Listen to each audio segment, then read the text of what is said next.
中国主动出击，可限制技术出口，打击美国新能源产业。这下美国该着急了。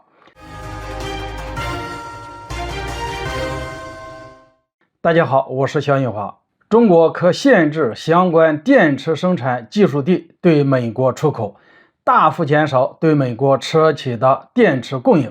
以此打击美国新能源产业。最近，拜登政府煽动民意，不慎被反噬，开始把矛头再次对准了中国。为了转移内部舆论压力，拜登政府近期宣布，要对6家与飞艇和飞行气球相关的中国实体列入制裁名单，理由竟然是威胁到美国的国家安全。当然，我们也迅速拿出了对等的反制措施。15号，外交部发言人表示，中方将对美国部分对华不友好企业进行制裁。16号，中国又宣布对美国2家军工的巨头雷神和洛克希德马丁公司进行了罚款和制裁，并且限制其在中国大陆境内进行贸易投资和出入境。可以说，中国采取有限的回击，对当前不够理智的美国政府是一个警醒。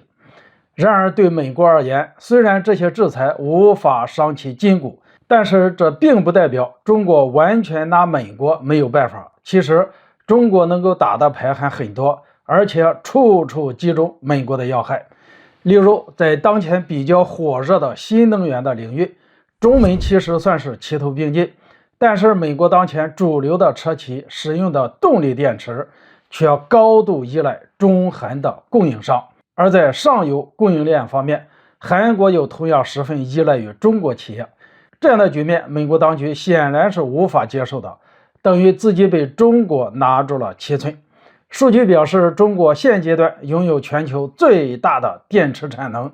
其正负极的产能分别是 81% 和 89%， 以及 79% 的锂离子电池产能。而与之形成鲜明对比的美国，正负极的产能分别是 0.16% 和 0.27%， 以及 5.5% 的锂离子电池产能。其中电动车所需的电池 80% 的生产制造都在中国，而美国仅占 7%， 二者完全不是一个等级。因此，中国制造的电池取得了对美国新能源车企的绝对市场供应能力。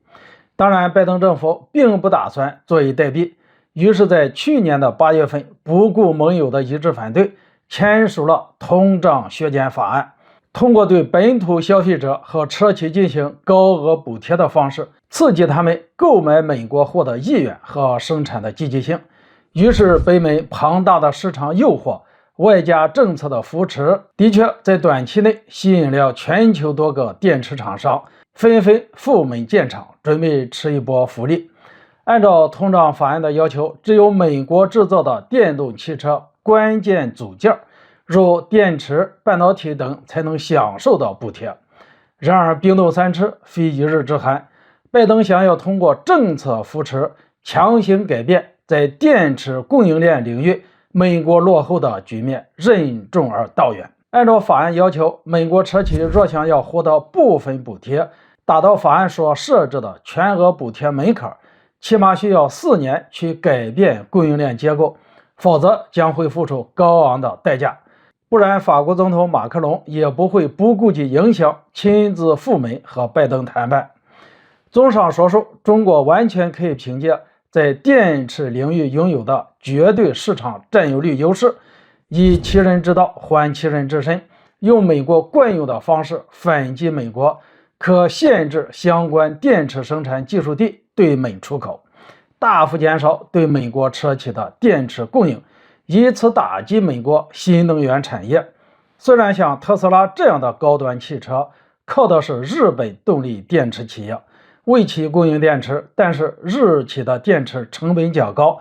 主要为高端车型提供电池配套，而大部分的美国新能源汽车无法承受这样的成本，而且还会因为通胀法案的限制失去补贴资格。因此，一旦拜登继续升级矛盾，无端制裁中国企业，那么中国很有可能挥出重拳，到时候就该轮到美国人着急了。好了，今天就说到这里，咱们下次见。